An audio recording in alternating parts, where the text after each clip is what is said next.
Welcome to Let Freedom Ring. My guests this week from the Jacks Rangers show, Phil Harris and Chris Lind. Welcome to the show, guys. Huzzah. Hello. Both making, I think, Phil's second appearance. That's right. Chris's Second appearance. second. No, this is your third. Third. I'm sorry. Second in studio. That's second in studio. You will notice that Phil is wearing a Notre Dame jersey. We promoted this. We had a bet for the Gator Bowl. It was Notre Dame, my team, and against Phil's team from South Carolina, the Gamecocks. He went there. I did not go to Notre Dame, but been a fan my whole life. Also not from Indiana. Not from Indiana at all. But Weird. do want to get right into it. How you guys been since the last time you've been on the show? Not too bad, man. Not too bad. I'm good. I have a quick bounce back. Is Bolio an Irish name? Bollier is a French name. Oh, that's what I thought. Yes. Weird. Okay, anyway. But I continue. am majority Irish.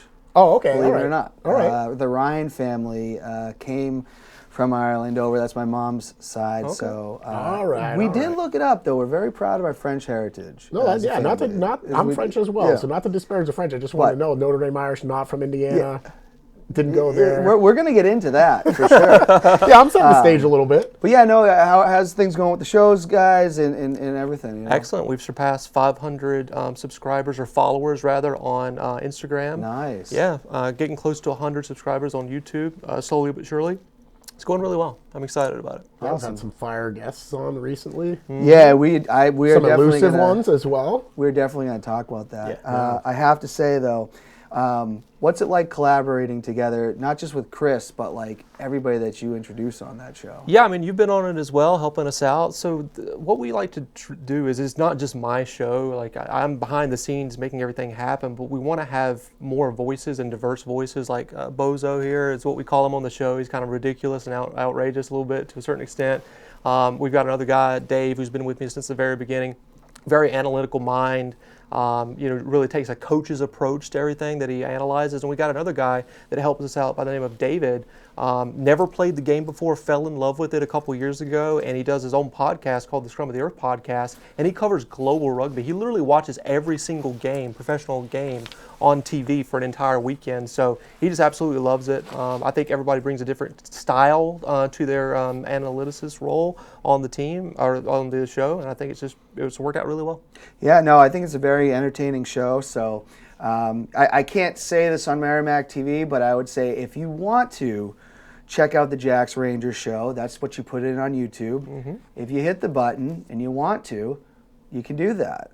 The subscribe button. But anyways, I do want to get into this because me and Chris have gone back and forth on Facebook a lot. Yes. It seems to be Chris and two Chicago Bears fans that I know, Joe Kappa, Frank Delichai. Never met him, but shout out to those guys. Loving their work. Frank, that's just what he does. He's a Facebook troll. But we do want to talk about My kind of guy. We do want to talk about fanhood because it gets very interesting. Chris is a New England Free Jacks fan, but a Giants fan, a New York Giants fan. Big It's blue. very strange. If you're born and raised in New England, I just cannot believe that you're a Giants fan. It's a little odd to me. But then, again, I'm from the South, born and raised. I love all the Charlotte-based teams, and I moved up here 13 years ago, and you guys have kind of rubbed off on me. I like all the teams around here, too. So. It does get interesting because my buddy Tim Hogan, shout out to him, he's been living in the D.C. area for over 10 years at this point. He's a Patriots fan, but if he wants to put on a game, it's not the Redskins, the Commanders, I believe. Right. That's the Commanders, yes. The Washington football team. It was an upgrade. I didn't hate that name over time. I thought that was a better name than Commanders. But we want to talk about this because, Chris, we have talked about on the show. Why exactly are you a Giants fan? Yeah, so this will get into our debate a little bit later. But so to set the scene, I was born in 1987, the best year ever, right? Full Metal Jacket came out that year. I was born. Really good year. 7 years later was 1994, and the movie Little Giants came out. And I loved that movie. I was a 7-year-old boy. I wanted to play football. I thought The Little Giants was an awesome movie. And then when my dad was like, hey, there's like the actual Giants, I'm like, cool, I'm rooting for them. And so that's what I did, and I stayed with them. And I don't know if you want me to launch into a little bit right now, like I just stayed with them. I think it was easy in 2000, the 2000-2001 season when the Patriots won that first Super Bowl. And the Giants won the Super Bowl the year before. against the Ravens, correct? Is that Kerry Collins? Yes, they were. quarterback? Yep. And we got stomped by Ray Lewis. Gary Collins, terrible season. I want to forget about that. But no, yeah. So for the 2001-2002 season, right, I was in the 8th grade, and I could have easily just switched my allegiance to the Patriots and been like, "Oh my God, we won! I'm a Pats fan." And then they didn't make the playoffs that next season, but then they went back to back, and I could have switched, but I never did. Even during like college, I could have switched, never did. So I've stayed with the Giants the whole time, and that's my argument. I'm not switching. So I don't think that people call you out on that, but you like to call out Pats fans. What are you going to say, Phil? Well, yeah. I was just going to say it's commendable that he didn't switch, I suppose, to a certain extent. But you're not from New York. You're born and raised from here. That's the part that I can't necessarily get over. I guess if it was called the Little Patriots, you would have been a Patriots fan, and we would have this conversation. That's exactly right. Well, I have to say, like, that this is similar to some of my brother when we were growing up, Bambino baseball. He was on the Braves. Okay. Yep. The Braves also were on television every single night. Oh, yeah, because of Turner. Yeah, Turner had that thing. You could watch them more than the Red Sox. So, That's yeah, true. We've always had a soft spot for the Braves. And my grandmother, what we found out around that time, she was a Boston Braves fan. Okay. And then they moved. Right. And then she hated the Red Sox because she was so upset that the Braves had left. Gotcha. Right. But I have to say, though, the hatred for New England fans, that run with Brady, you can't be mad, because I think you're referring to a lot of fans that probably are a lot older than I am. These fans are Gen Z, right? This is all they know. That's right. So when the hatred of the bandwagon stuff, like, what is your cutoff year for that? Ooh, that's a good question. I think my cutoff year for that has to be you had to have been a Patriots fan 1994 and on. Okay. Because before that first Super Bowl run, if you remember, or not their first, it was technically their second Super Bowl. But their first one was in the 80s against the Bears, right? Yeah. Forget about that. Don't listen to the Patriots song that they made. The Bears one was amazing, but the other one was not. Yeah. So mid-90s, Drew Bledsoe, they played, the Packers and Brett Favre, and they lost. Got stomped, yeah. Right, and then they were okay through like the late 90s, and then the switch out with Brady, and then the rest is history. I get on Pats fans because they're so insufferable. Almost every one that I've been around is just rude, and they will hate on other teams that they just, all of a sudden, as soon as they went back-to-back, and then after that, and they were on that undefeated run, and they were just always good, and just... They seem to always get calls and all this other stuff, and then all of a sudden, just everyone became a hated rival. Like if you were playing the Pats, their fans were like, "We hate you guys." I'm like, "Yo, it's like, I'm like, we are the Giants. We like when we was 18 wins and 1 giant loss. Never forget, awesome game, helmet catch. David Tyree." Money. I still can't believe you did that. Right, but like they were like hating on it because we also played them in the last week of the regular season, and we went all out, and they went all out because they were going for the perfect regular season. And like I'm like, yo, we're the NFC East. We're not even in your we play you once every 4 years. Like, stop being haters. And the haterade was unbelievable. The amount of crap that I got.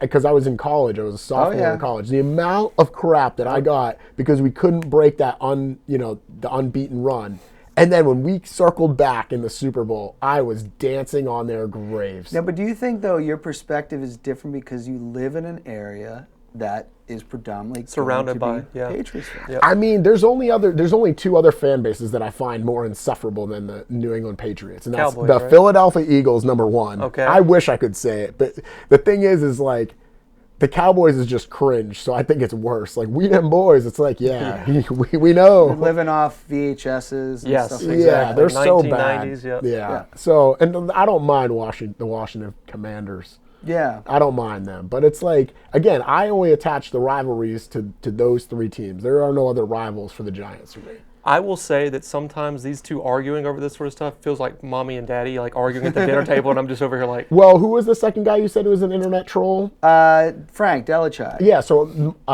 Frank is from Chicago originally, but he's now been in New England for probably over 35 years. Yeah, but upwards of 80% of my enjoyment just comes at how easy it is to get the average Pats fan riled up. Yeah, well, I have to say, I didn't realize the hatred for the Patriots until about the perfect season because obviously I think Spygate. And then you just started to notice blogs and stuff like this of just pure hatred, and you're like, well, I like my team because this is where I'm from. Right. Yeah. My whole thing with football is I probably didn't care about football too much until Bledsoe was here, and they started because I remember I had a Ben Coates jersey. And I love the blue. I don't understand why they never bring those back. But I remember like they made the Super Bowl, but like I still hadn't had a grasp of like football like I do now, right? Yeah. I had the shirt with all the cartoon faces on it. So that's when it started to be like, oh, and one thing that clicked for me was that there's no, because you guys know how proud I am to be from New Hampshire. Sure. Right. There's not a New Hampshire pro team. The only one that sort of puts us in that boat is a team called New England. I'm not from Boston. That's but right. I am from New England. Yep. That's right. You know? Well, I think a lot of the hatred though comes from is like I don't know what's changed. I don't watch ESPN as much anymore, but like they got those talking head shows like rolling on, and so through the 2000s, I think that those were like at their peak in popularity, and it's like even when the Pats weren't making the Super Bowl, they were always scratching it. They were either in the AFC title game or they were, I mean, how many division titles did they win? It just got ridiculous. Yeah, 12 or something. Like, you know what I'm saying? So it wasn't competitive, and I think that people nationally were just sick and tired of hearing about the Patriots. Like, because that run is so unprecedented, I don't think it'll ever really be matched. Because it's not just the titles. It really isn't. They had 2 title runs, but in between, always being in the conversation. Right there. And never falling off. They didn't have like a 3-year skid where they didn't make the playoffs. Like, nope, they're in the playoffs, in the hunt. And it didn't matter if they were, well, they never really wild carded because they were always winning the division. But you know what I'm saying. Even when what was that season? I think when Brady got hurt. 08, was it? They didn't make it, but Castle still got them to 11-5. Yes. Right, and they kind of got screwed out of that run because of tie breaks and something like that. 11-5 which is and weird. not making the playoffs. 11-5 is they've won Super Bowls at that record. Yeah. So But I think that's where the majority of it also comes from. Is like the rest of the country, I think, was just sick. no, and I feel like that about Alabama. What do you Yeah, I say? mean, success, breeds haters for sure. hell yeah. Yeah. Yeah, I think what it was too in New England was we were so used to hating the Yankees because if you look at the Yankees run, like I knew they were always good before, but in the earlier '90s, the Yankees weren't relevant, and then all of a sudden '96 happens, and they're in it every time. And my hatred for the Yankees probably started around there. Sure. And I think in New England, when we started to realize, oh, we're now the villains, it was in social media blowing up. So in the time At the same time, right. At the time of the Yankees Yeah. hatred, this was like you're at, I remember being at Keene State. I didn't go there, but we were at a party, just seeing a Yankees hat, being like, that guy's probably a jerk. Which is so, over Not the probably. top, right? It's almost guaranteed. Yeah. Very over the top. But yeah, it's just interesting how it all happens in fanhoods and sports, and that's why we love it. We're all passionate. Now I got to ask this, start with Phil. You guys just had a huge interview last week. Man. With Beaudein Waaka, who was the MLR MVP. That's right. This guy's amazing. He's now playing Japan. Seems like a great guy. What was it like interviewing him? It was fantastic. I was a little concerned because we had seen him on non-Free Jack interviews, like MLR overall shows. And, some of the questions, he just wasn't feeling it. It seemed like he didn't necessarily want to do it and didn't have a great mood throughout. So I was concerned that he was going to come on our show and he was just going to be down the entire time. And we had our biggest numbers that we'd ever had before. And I was just like, oh man, this is not going to be good. But as soon as he got on the screen with us, he just had this huge smile on his face, was fantastic the entire time, really enjoyed talking to us too. So I was just over the moon at that, We had, like I said, a huge amount of people tune in to watch it and have since watched it after the live stream, and he was just fantastic. Yeah, he's a great guest. Like meeting him in passing at a couple Free Jacks events after the game and seeing his interactions with other fans, he just seems to be a player that's really great in person in the fans, but maybe just doesn't like getting in front of having a camera stuck in his face, being stuck to actual questions. I think that the show was like a more relaxed atmosphere for him, where he was just like, I felt real, It was awesome. It was like we were almost just kind of pitch side, just having a chat with him. And there's a lot of athletes that are like that. I mean, if you ever seen the movie 61, right? Roger Maris did not enjoy the media whatsoever, but I thought the interview was awesome. I did know and I wanted to say something. Someone finally did. His mic was a little off. Oh yeah. But once it came, but it was a wonderful interview, and it was just really getting to hear him talk after watching him all year was it was awesome. Yeah, absolutely awesome. How'd you go about booking him and other guests? I was going to bring up that I had seen that he was kind of watching our videos and stuff, liking our stuff recently. So we had reached out to him a couple times prior to this last season, and not frequently, but just every once in a while we'd reach out and say, "Hey, you want to come on the show?" And he would never respond, which is fine. That's their people's choice to do that. I mean, we're not paying these guys money or anything like that. It's if they want to come on or if they don't, it's perfectly fine. But I saw that he was kind of like liking our stuff or watching our videos recently, and I was like, I'm going to reach out to him again just to say hello and see if he wants to come on, because we had an open slate for interviews. And he reached out, and that's basically all. Okay. Yeah, that's. I mean, we sent out the message, and he got back to us, which was the first time ever, and I was surprised. And I told our group chat, I was like, I can't believe we got him. When it came through, it was like, Phil's not usually an all caps guy in the DMs. It was all caps, and it was like, wham! Curse words. It's like usually, left and right. usually it's me like blowing up the group chat with a bunch of nonsense. This was actually like really important. Like we actually joked with Phil. We're like, nah, dude, really? Yeah. Like, really? So I sent him the screenshot. He's like, I was like, what did I say? Screenshot or it didn't happen? For sure. I was like, screenshot or it didn't happen. We just reach out to these guys. Ultimately, I'm a person that says, if you don't ask, you don't get. So we just reach out to them on Instagram. A lot of these guys are on Instagram frequently. So we'll message them and see if they want to come on. And most of them do, which is really cool.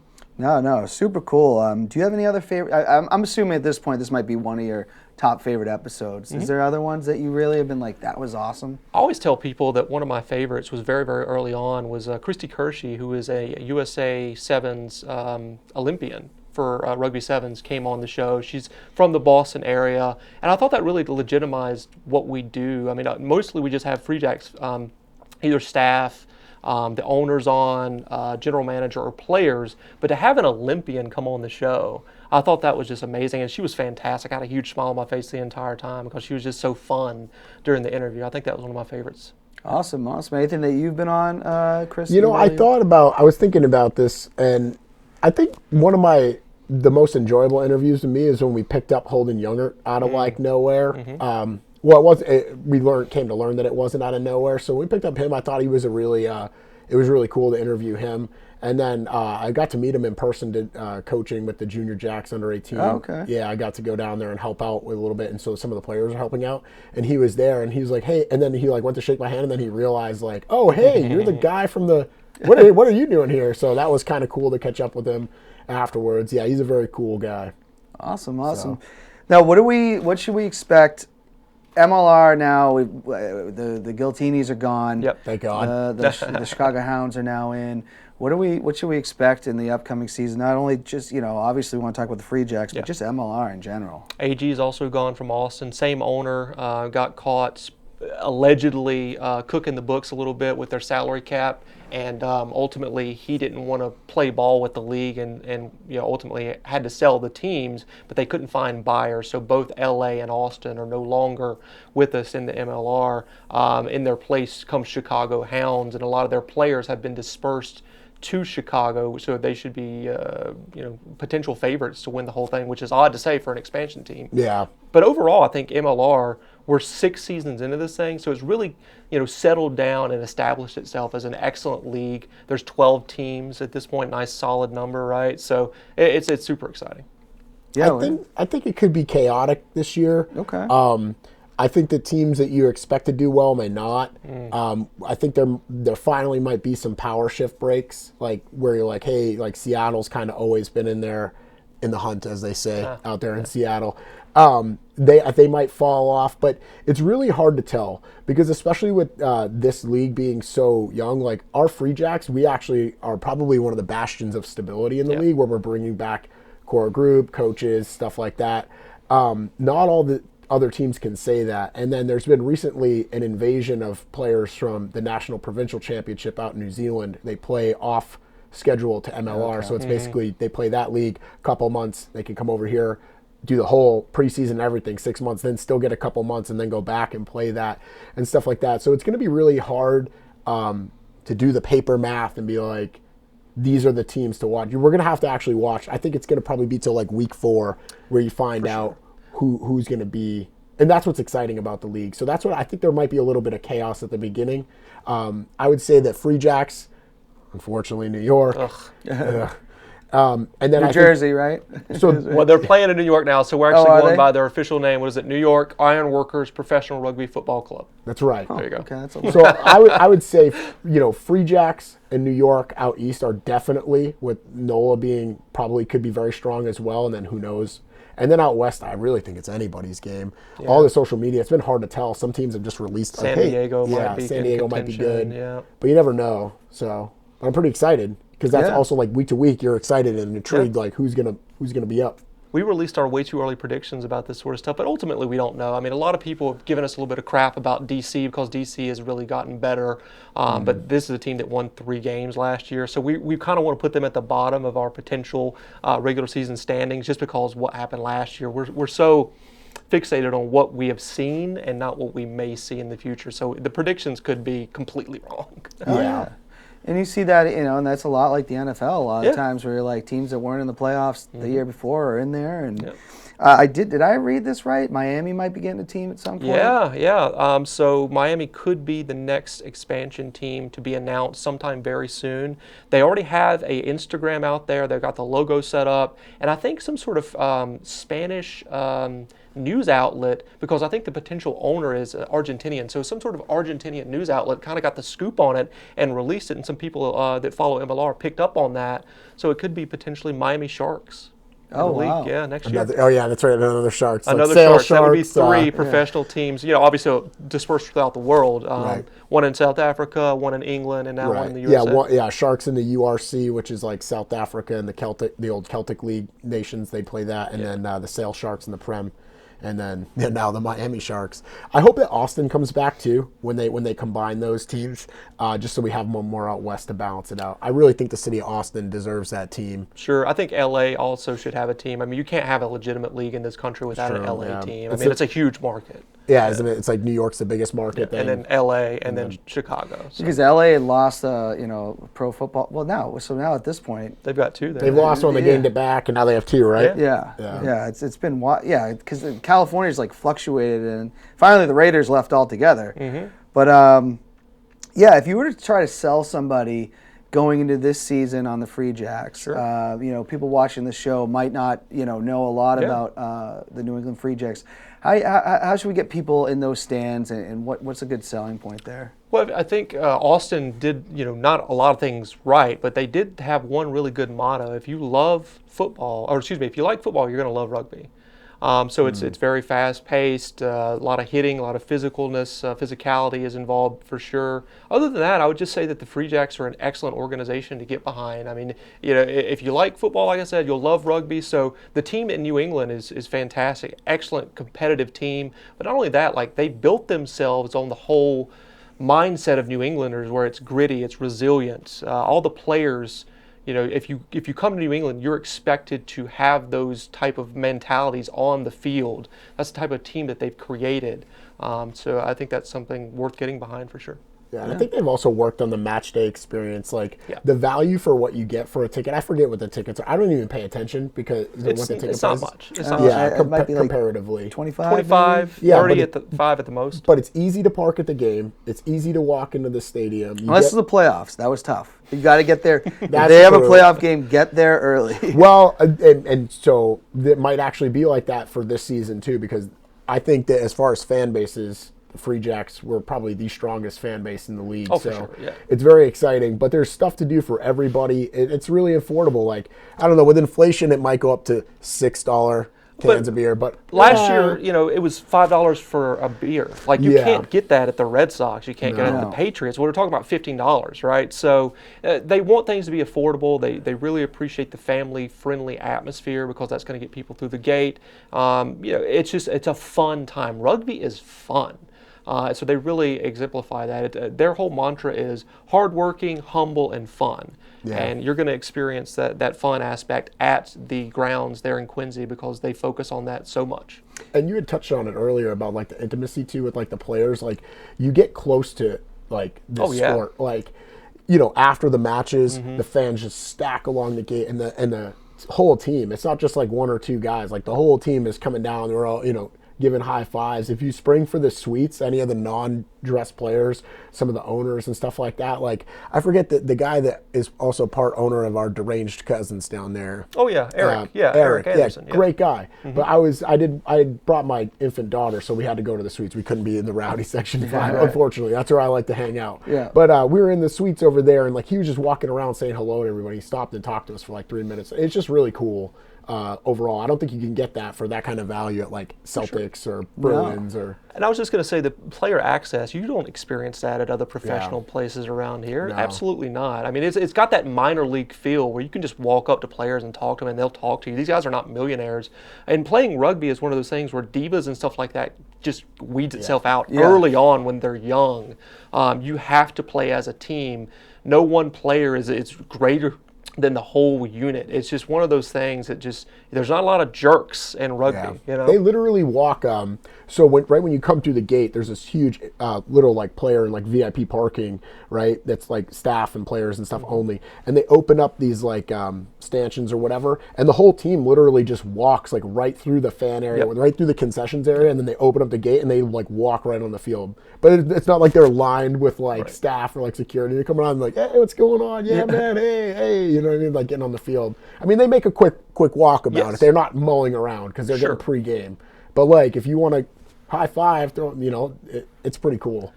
What's interesting is what we're experiencing is a league that is only 6 years old, right? And where other professional leagues in the United States, MLS is probably 30 years old, and they're probably the youngest big league in the country. The rest of them are like 100 years old, right? So, and these guys are all millionaires at that level. So, it's that accessibility has completely gone out the window, and it almost becomes a little soulless. Where as fans, we understand we sit in the stands and we got the popcorn, all that sort of stuff, and we're rooting for our team. So that part is still wholesome, but there's a complete separation from us in on the stands and them playing the game. There's a huge separation that doesn't exist with the Free Jacks. Yeah, you can literally bang on the coach's window from Section 5. Yeah. No, it's don't recommend. Maybe the opposition. Yeah, leave them alone. But yeah, you could do that if you want to. It is super cool, and we're talking off air just of the smaller venues, whether it's rugby or a concert or even wrestling, because again, we had the Wrestling Federation of America on the show last week, and it was so great how you're right up there. You can boo and you can cheer, and they can hear you. So there's something to be said about that. I do want to ask this. Now, how did Chris Lind scheme his way onto the show here? Quite elegantly, I think. I think it was a nice job. It was a deep play. I set the hook, and I just reeled him. Just reeled me right I in. don't know. No, what happened was initially very early on, we just asked for feedback. We always want feedback on the show because we want to make it better. We want to build the audience up. This whole thing is all about getting as many people as possible to watch rugby in the United States, specifically the New England Free Jacks. So very early on, I just wanted to grow the fan base, and I wanted to reach out to people and see what we were doing right and what we were doing wrong. And Chris very early on was sending us emails about certain things that was taking place. So he was just always on the radar there. And as I was saying, we like to have interviews. We like to have two people at one time being interviewing someone. So if Diamond Dave, who has a very young family, is not available, we got Chris to jump in, and so that's kind of how it built up. And he won't leave us alone. So we got to keep him around. It was wild. Like I'm trying to remember how I found the show because I've been racking my brain because it was something. It was insignificant. I'm pretty sure I found it via somebody you sharing it on the Free Jack supporters Facebook. Yep. And so I listened to episode 1 because I had a commute to work, and I was like, hey, I'm listening. And then he gets to the end of the episode. He's like, hey, we need feedback. So I was like, okay. Yeah. And so I said a couple of things. I'm like, hey man, don't take this personally. Love the show. It's great, but this, that, and the other thing. And it was like, I think I said it was something funny. I was like, I think you said moving right along 3 times, just maybe try to 1 time or something. And now we say storming right along. Yeah, which is awesome. But we all have our foibles because that's how we talk, and I think it's natural. So I was just throwing it out there, literally spaghetti at the wall. And Phil was like, hey, that's okay. Yeah, and then other stupid stuff. And then we were conversing, and I was just sharing opinions about they would share an opinion on the show, and I'd be like, "Well, I think this." Yeah. And then one time, I can't remember what episode it was, my first one, but Dave it was kind of last minute too. Yeah. It was a couple of hours before Dave was like, "Hey man, I can't make it," and Phil asked me, and I'm like, hell yeah, I'm in. Yeah. I'm in, brother. And then I bought some stuff, and then I got all crazy and went deep dive on it. So yeah, it's awesome. Yeah. I think one of the first things that you would critique was the term outrider that we use for our segments, just the contributors of the show. And now he's an outrider himself.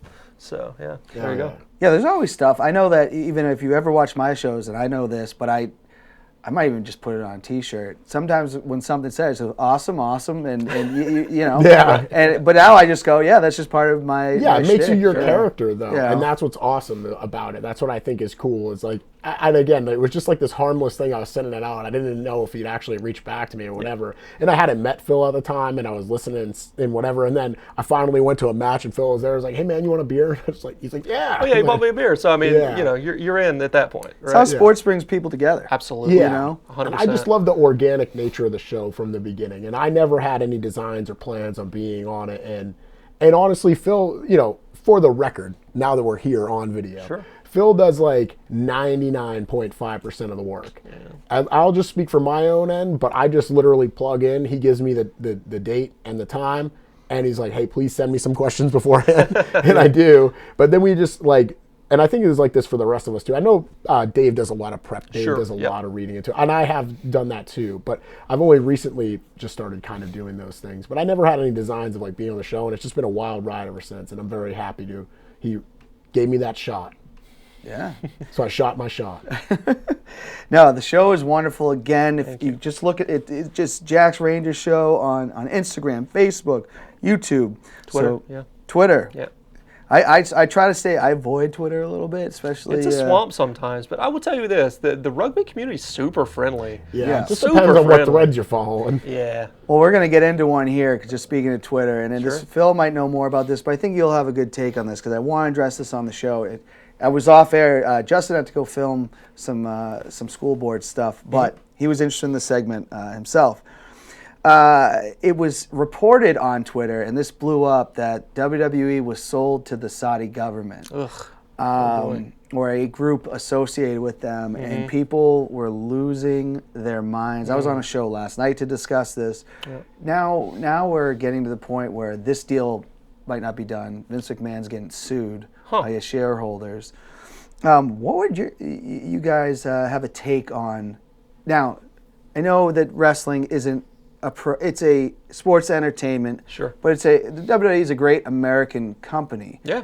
Thoughts on this if this was sold to the Saudi government? You know, when you said Saudi government, I immediately said ugh, because you know there's some human rights violations that we could talk about and I was going bring to say, up. correction, there is no government. They are a monarchy. Well, I mean, pretty they sure. have. I think a they call it function of that, government, but right? they've been trying to fix their image over the years. Yes, but as soon sure. as they were trying to do that, WWE was just over there and they killed that journalist, It's brutalized him. It's called sports washing. A couple professional soccer teams in England have to experience this, where they get bought by consortiums representing certain countries, and they spend a lot of money on these clubs, and the clubs get really good, and they win championships and stuff like that. So there's like this PR helping the club make the government look better. It's a bit strange. Like, I'm a free market capitalist. If you come up with the money and the person wants to sell it, go right ahead. But it doesn't look great. Yeah.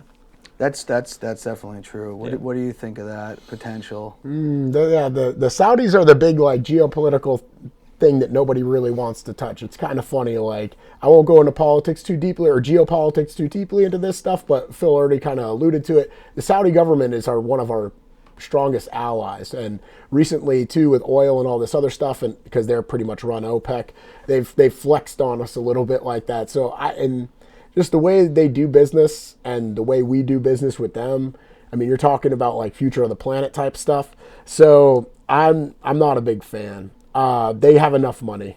Let's put it that way. I don't think that they need wrestling. And they do these Saudi shows. I do not watch them because I just don't feel like I support. Sure. Even when they're making, and this is not against the Saudi people. That's very different. Of course. Yeah. I've met a lot of, sidebar. I've met a lot of Saudi nationals just from my travels and stuff like that. Yeah, this is I think it's it's almost always the case, really, actually. Yeah. No matter what country you're from, the people are like, hey, yeah, I mean, yeah, I didn't vote for the guy. Right. Or whatever. I just live there, man. Look at in the World Cup with the Iran players. They said, you know what? You just killed this 22-year-old girl with their morality police. Yeah. And they said we're not, I guess it's a big thing for them to sing the national anthem. So they didn't. And then their families were threatened back home. Right. Yeah. Yeah. And it must have been, and I know some of those players weren't going home. They just represented the country in the World Cup. That's got to be terrifying. Of course. Going home. So like you said, it's again, we just want to stress this. We're not the Saudi people are just regular They're people just like us. Exactly. Yeah, But 100%. that regime is it's not good, and it's very confusing. But again, we probably do need them to make the world go round. But I don't have to support or I don't really want to watch something that's associated with that. Sure. Yeah. But I do want to get into top fives here, and just for the record, it doesn't look like the Saudi government is buying WWE. Okay. Now there's a rumor that Tony Khan and AEW are interested in getting into the mix. Interesting. There's rumors about Disney, ESPN. Nick Khan's not part of the Khan. There's two Khans in wrestling. Okay. WWE Nick Khan, Tony Khan, and AEW. Nick Khan is apparently on the West Coast talking with ESPN and other companies. Huh. I heard a while back that NBC wanted to buy him because that's another one on the table. Yeah. It's a very bizarre thing, and my take on it is Vince McMahon is not a good guy. As much as I've loved what Vince has done for the wrestling business, but the fact is, you would have thought this would stay in his family. Right. He doesn't need this big buyout, and we do want to give a shout. Stephanie McMahon had stepped off the board this week too, so I think a lot of people were panicked by that as well. Gotcha. And Vince is back, and it's scary if you're a fan of WWE. Yeah. Haven't been since I'm a kid, but it's interesting to hear about this stuff. It's very different though when you look back from when we were kids, because now it's a publicly traded company. Right. WWE was already a global phenomenon, but not to the level that it is now. Again, like the Saudi show, there was times they thought they were going to make a killing in India, and then they actually did not. But it's completely different. Once they went public in 2000, you couldn't do a lot of stuff that they, and they went PG and this whole thing. Yeah. The evolution of WWE it's a fascinating thing. If you ever get the chance to watch a review thing, you just be like, this is really crazy how McMahon took this to the mainstream. But I do want to get in top fives. I'm going to ask both of you this. Just right now, out of teams now, I've been more of a Free Jacks fan over this last season. Once again, we've talked about Cam Davidowitz joining the team. The team, you could watch it on TV, figured out what the rugby app was, Rugby Network app. But since you've been watching, do you guys have a top five Free Jacks players? Yeah, I think you have to start with Beaudein Waaka. I mean, he was the MVP of the entire league last year. He's my number one, based on performance, of course. I would say number two, Josh Larson, the captain. He was the first Free Jack ever. He's the one that started the whole process. They went out and got him from Austin, brought him in, said, you're going to be the captain. You're going to be the stalwart of this entire team. So I think you have to put him at number two. I would say number three, maybe Mitch Wilson, who's had a fantastic year last year. USA Eagle now, representing the United States of America, which is so awesome. Number four, John Poland, one of those guys that nobody talks about unless you're a scrum half, because he's just so good. He's a very quiet guy. Speaking of guys that doesn't embrace media and stuff like that. He's just so good at what he does, and I hope he stays for a long time. And then what am I at, five now or four? I think it was four. Okay, so I would say the Eagle, iconic, right? A local guy from New England, has gotten better each year, could be in a starting position for the games upcoming. Just an amazing mullet. And then I'll just throw one more in there as just Cam, right? Local guy from Massachusetts, development guy, has gotten better each year, and he's almost one of those guys you expect him to be at least on the bench, maybe even starting. So. Well, like I said, because I think Cam has brought fans in. Oh yeah, absolutely. It's one of those things where there are people that they want he buses them in, literally. On a branded his family bus. has a bus, that they bring. Yeah. Oh, that's literal as it gets. But, literally buses them in. Yeah, it's pretty awesome. What about you, Chris? Who do you have in there? I think I have all the same people pretty much. Yeah. I mean, you got to go with Beaudein Waaka. He was so integral through the seasons, the early seasons of the franchise, although he is no longer a Free Jack. But judging by his recent appearance on the show that he's following, he's thinking about New England. Just to jump in, I think he misses the Free Jacks. I get vibes, Go with that. Go with that. For sure. As I was saying earlier, he was liking our stuff, and then he does the show all of a sudden. I think he's over there in Japan making really, really good money, but not getting selected. I think he's missing it here, man. Well, you know what I will say, and I think you touched upon on the show, and maybe I'm not saying it's the fans, but the Japanese people, when watching sports, it's very different than watching it here, where people are getting jacked up and they're cheering on.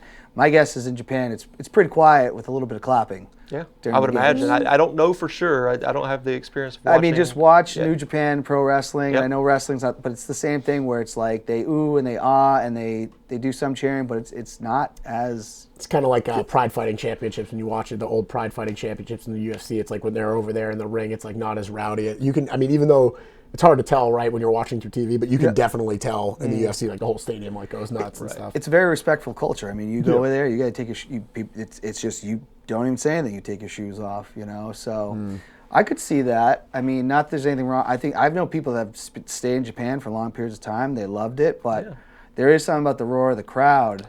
I just think like over there he's just another guy, and over here he's a dude. You know what I'm saying? Yeah. He's the dude. So you know, people. I mean, people are. We're all human, right? Like you want that love from the fans, and he gets that here for sure. Oh, no doubt.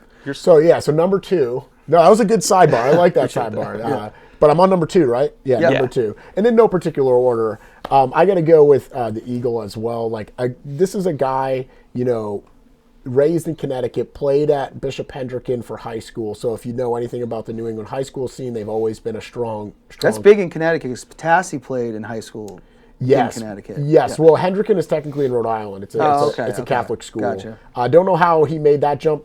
That's a story we'll have to learn, I guess, I think at some it was point. a hockey thing. I think he wanted to play hockey That's there. right. Yeah. Because it is a Catholic private school, so you can, you know, whatever tuition in, I guess.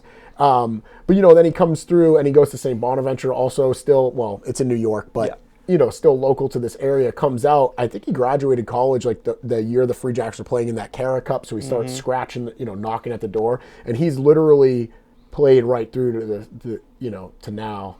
And to see him evolve from like the young, fresh-faced college kid into now a fully blown, amazing mullet. And for us follically challenged individuals, it's something to behold. The Rugby Network loves him too. Oh, my God. He's on they always are doing that thing where it's like, I don't know, this is a dreamboat or something like that. Like he's on there a lot. Every time he comes on the show, which, you know, he's come on quite a bit, I always like, I have this huge smile off my face and I just want to chug a beer like as I'm listening to him talk. He exudes like party fun. He reminds me of Gronkowski a little bit in that way with that personality. For sure. And then obviously I'm going with Cam, PSU, Gadu. Wild, I still remember the first time I encountered Cam. He was a senior in high school and he was playing in our alumni game, and he was just, you know what I mean, like this little muscle-bound, kind of pudgy muscle-bound kid. Was he in the area? Like how did his older brother played? Cody his brother, I think I think there were 2 years difference, so I think he might have been a sophomore at the time. Not sure the difference between the age difference, but Cody was playing, and so he came up and played. And so this is a guy that literally went Essex Bulldogs youth to Plymouth State. I mean, he's been playing his rugby here to Mystic to Independence to getting contracted. Like he's played all of his rugby right here. So I think he's been on a couple select sides and stuff like that. But that's a pretty cool story to follow, and just as a PSU guy, so that's awesome. That was my third one. I think you got to go Josh Larson as well, Free Jack number 1. Yep. I mean, he's been here since day one. There's a lot of buy-in because he was already playing professionally in MLR for Austin. And his story is wild. He's like a New Zealand guy with Canadian citizenship, but he's playing for the Canadian national team. He's down in Austin. He meets his now wife, who was like going to school in Oklahoma, and like convinces her to come out to Boston. He's like, hey, I'm a pro rugby player, and I'm going to go start. This team's just kicking off over here. Do you want to come hang out? And, I mean, he's got just an amazing story. He's an awesome guy. Great interviews to listen to. Oh, for sure, And he's really, like, I don't know, he's really personal. He's always funny. Like, when we beat the crap out of NOLA, and like, what was it, 55-5 or something? After the match, you know, the team's going around shaking hands, and so I'm hanging on the fence. I'm like, hey, were they just giving you the kickoff practice on purpose? Because they were kicking. I was like, did they think you were going to drop the ball? Like, why are they targeting out you, Captain? He's like, yeah, I don't know. He's like, I just kept kicking the ball to him every time we scored. So he's just a really cool guy. And so that was 4. Hey, I don't even know if I got 5. Mitch?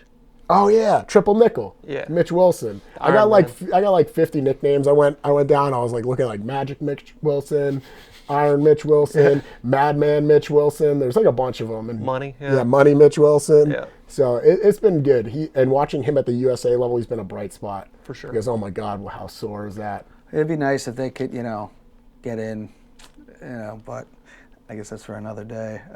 It's a shame. It really is, man. I All you want- can do is hope. And eventually, I mean, people give me, because I think it was on the Free Jacks fan page where they said, well, who are you going to root for in the Rugby World Cup? And maybe I think you chimed in. I said Japan. Yeah. I was like, I remember being hooked on one of their games. It's been a long.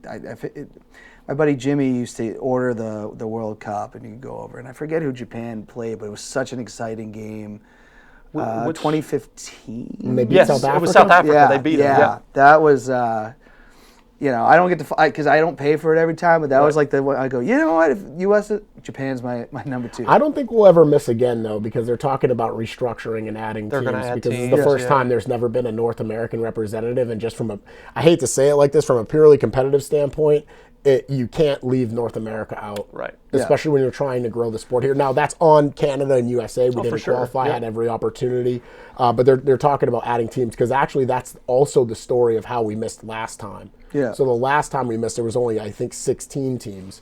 And because Canada had made the semifinals in the 1991 World Cup, they were the auto qualifier from the Americas, not Argentina, which typically was. yes. And so we had to play a home and away leg against Argentina, who have always been good. Even back before professionalism, they were good. And so we lost against Argentina and didn't make it in 95. So that's the only other time we kind of got squeezed out. And I know people said this about the World Cup. My buddy Mike had said it a couple times, but I do believe this about rugby. If you took our best pro athletes in the United States and that rugby was bigger here, could you imagine Gronk and LeBron James and all these monsters that play in these, if they played rugby and they knew the game, I'd have to say.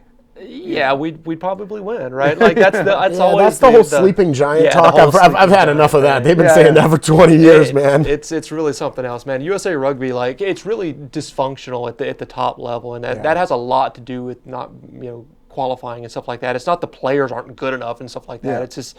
It's a real mess, and hopefully, this is just like the bottom point for them, and they just go up and up, because we have been talking about that sleeping giant thing forever. I think MLR does help the league, USA Rugby eventually. They got to be playing more together, more often is one of the problems. Yeah. But that's a whole mess, and all you can do is just hope for the best. Well, it's the geographic challenge of it, too. Yeah. A lot of so take Wales, for example, very small country. A lot of the Welsh national team plays in the URC and for Welsh clubs, but then those that aren't in the URC are playing in the English Premiership, and you're talking about England, which I don't know the general geographic size of England, Small. but it's not that big. It's, Right. I think it's probably as big as New England plus New York and Pennsylvania, maybe, total. So it's like you're talking about driving everywhere. If they fly, if they're going, it's very easy like to get an together hour, and assemble. yeah. It's not. It's a logistical challenge to put together the team. And some of our best players play in Europe as well. So, hopefully as the MLR continues to grow, we can warrant these big salaries for those guys to come home and stay here. That would be nice. And you know what? I think the MLR is going to help grow it, because, you might get that kid. I know Chris, I know you both. I think you did more research on the internet to even find out, towards rugby. I think we talked about that. Initially, before I started playing, I think Amoscag before you got to Plymouth. I played in high school 2 years. So, you're going to see more kids probably as they're younger be like, maybe I don't want to be Tom Brady. I want to be Beaudein Waaka. Yep. Yeah. In this country, for the longest time, it was like, well, you learn about rugby only in college. That's where you find it. And that's not the case anymore, thank goodness, because there's youth teams that pop up everywhere, and then the high school teams and stuff like that. So the earlier these kids get a ball in their hand and learn how to play the game, like, we have the athletes. That's not the problem. There's athletes everywhere. The captain of USA 7's team right now was a wide receiver at a Division II football school. So, he was converted into a rugby player. Like, if all of these guys that don't make it into the NFL, played rugby or chose rugby before football, we'd be unstoppable, man. Yeah. I was getting excited the one time the rumor started that Tim Tebow might go play for Team USA. And That I would was be like, sick. oh, make that happen. Well, another problem too is at the lower levels we don't have we just don't have the coaching expertise to spread it out. So we get into a very small pyramid game of okay, you're a youth that's discovered rugby. Now you're going to these camps and clinics, which are $1,200, $1,500, whatever they are. They're held out in Arizona or wherever, and you've got to fly to them. So your parents and you have to make that commitment, and you're competing against all these other sports that these kids are already playing, like lacrosse, soccer, basketball, wrestling, football. So it gets gets tough. And so that's at the youth level. And so how do you get these pro players? That's a longer That's discussion. the whole thing. Yeah. It's a complicated situation, but ultimately, all we can do is hope for the best and make sure that we have better structures in place, like better coaching, refereeing, all that stuff has to get better. There's a World Cup coming to the United States in 9 years from now for the men. So USA Rugby has to get their act together, man. Well, I think what's exciting, too, the last thing I'll say on this is a lot of people have said that you need to build the base, right, start with the youth. And so they're kind of upset with the MLR because they're like, well, we're just going pro and bringing all these guys in from leagues like NPC and other overseas leagues and all these foreign players in the league. It's not good for, but I don't think that they understand because they're not looking deep enough. They're not seeing what teams like the Free Jacks and San Diego and Seattle and a lot of I these think you got to other have a teams. mix. Well, You what gotta they're sell doing, tickets. well, but what they're doing is they're pushing from the top down. They're using their staff, their coaching, their connections, and they're going out and they're pushing out and they're trying to grow the game. They're trying to lift that up because it's very uninspiring, I guess, if you just kind of have a coach that has a lot of heart and a lot of belief and they love the game, but they're just really not competent enough to teach you it safely or technical. So you're not really getting better. And so you fall out of love with it. You lose interest, right? Kind of like an ADD type of world. Like, hey, I'm going to go over here and play football or whatever. Yeah. So now you have these professional clubs showing up. And it's like, dude, I got a guy. He's 6'6". He's some Canadian guy, pro rugby player with a sweet mustache teaching me how to play. Right. I'm going to come watch your game. So I think that that's the good part that people don't see. So we are building it from the ground, but they're kind of pushing that. The money's finally there to kind of do it. Yeah, no, I think that's awesome. I used to run a summer camp. I was one of the directors, and we brought in touch to the camp. Me and Mark Allard, who was a Plymouth State alumni, class of probably, I think 99, because I think graduated high school in 95. But anyways, me and Mark would teach just touch. And so the older kids were they were having fun, and then we started to notice that more kids were signing up for the club. So if that inspired any of them to eventually go do it, that'd be awesome. For sure. I do want to get into this real quick, buy or sell. I'm going to right. give you something. You're going to tell me if you're buying or selling. First one, our new fly half, Jason Patras. We buying or selling this guy? I think you have to buy him because he's really the only natural fly half that we have on the squad right now. Now, Spencer Jones can play 10, Mitch Wilson can play 10, but the only natural 10 that we have right now is this guy. And he's got the experience, he's got the chops, he's got the pedigree coming from NPC.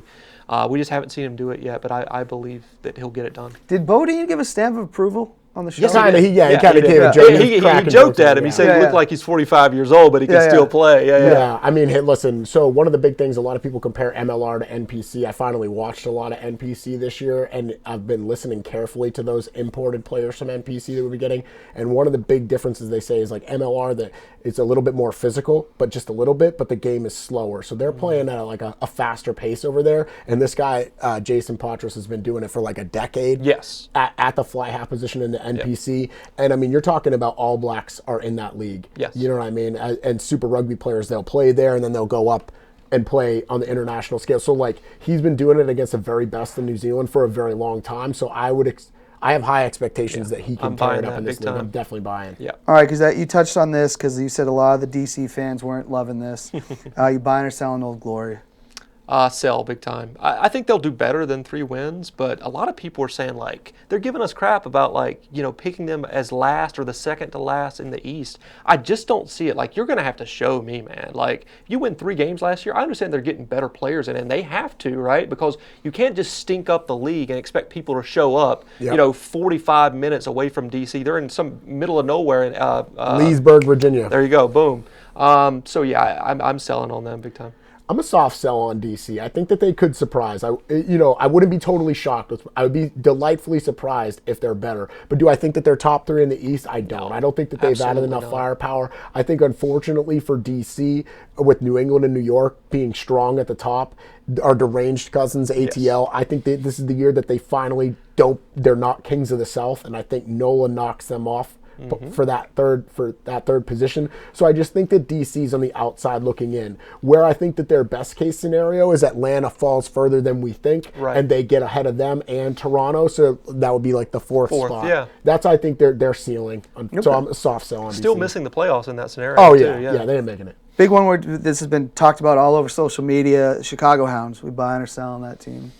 I'm going to buy it in the sense that they're going to make the playoffs. Another team that's just going to have to show me. I know that they got the ponies to run, but ultimately, it's a brand new franchise, brand new area that they've never been before. Sam Harris coming over from Austin, great coach, no relation to me. But that you know of. That I know of, exactly. But yeah, they're good players, right? Coming together for the first time, most of them to play, amongst themselves. I'm going to have to see it. I believe they make the playoffs at maybe third place in the West, but this guy's high on them. Yeah, I'm high on him. I'm going to do a strong buy here. I'm not going all in, right? I'm not putting all my chips there, but I think that they're definitely a playoff team out West. Again, I think there's a lot more parity in the West. I think that the East, we know who it's like. They are who we thought they were. Right. Whereas the West, where I'm kind of scratching my head and confused. So I feel like Chicago could be 1, 2, or 3. But I just think you don't put that many players that have played around each other either at LA or at Austin with the former Austin coach. I don't think that they miss that much. I think that they're stronger than we think. All right, I want to ask one more because we're a little short on time. I just want to give a shout out to Marcus Hay of the World Elite podcast out of New Orleans or the New Orleans area. He said he's going to be watching and checking out NOLA Gold. We buying or selling this team? Let Marcus know. I'm going to buy it in the sense that they've really improved their roster. They've never made the playoffs before, and I know that ownership group down there is just tired of that happening. I think they're going all in this year. I expect them to be third. They're going to find their way into the playoffs this year for the first time ever. They're a team that really appreciates what happens with the draft. Like they bring in their players, they fly them in, interview them, stuff like that. They want to build this American talent. So that is to be commendable, and I think they finally make the playoffs. Yeah, I'm buying them. They've added a lot of strong players this year. I think that they had a lot of strong players last year. I don't really know what happened to them last year. I thought that they were going to be a lot better than they were. That opening match last season is the NOLA that I expected. Shocking. That opening match last year was our first win against NOLA Gold ever. It's hard to like fathom that because we had such a successful season that we had never beaten them before last year, and then we go 3-0 against them last year with a dominant final stamp win of 55-5. Yeah. So that was kind of. But I'm buying them. I think that they could possibly sneak the number 2 depending with New York. So I think that they're the dark horse of the number 2 spot. All right, awesome. Well, I'm looking forward to the season. I can't wait. Patriots are done. We're on to the Free Jets. That's right. I know you got your Giants. But for one more game, I want to give Phil credit for being a good sport, throwing on the Irish jersey there. Happy to. It was a good bet, great game. I'm a man of my word. But I thank you guys for coming on. Man, we'll have to do this again soon. Absolutely. But everybody out there, have a wonderful week. Keep your heads up, and until next time, let freedom ring. Huzzah!